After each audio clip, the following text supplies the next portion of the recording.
রাজু ভাই, রাজু ভাই, তুই এত ছোট হলে কিভাবে? আমি তৃষ্ণা জ্বালায় একটা বাবার পানি খেয়ে ফেলেছিলাম। দুষ্ট, তুই আমার পানি খেয়ে ফেলছিস। চল ওই বাবার কাছ।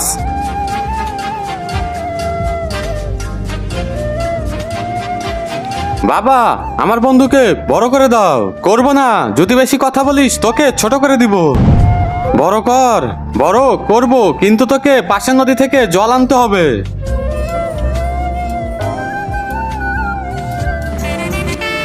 তুমি যদি এই ছবিটিকে সুন্দর মনে করো তাহলে চ্যানেলটি সাবস্ক্রাইব করে একটা কমেন্ট করে দিও।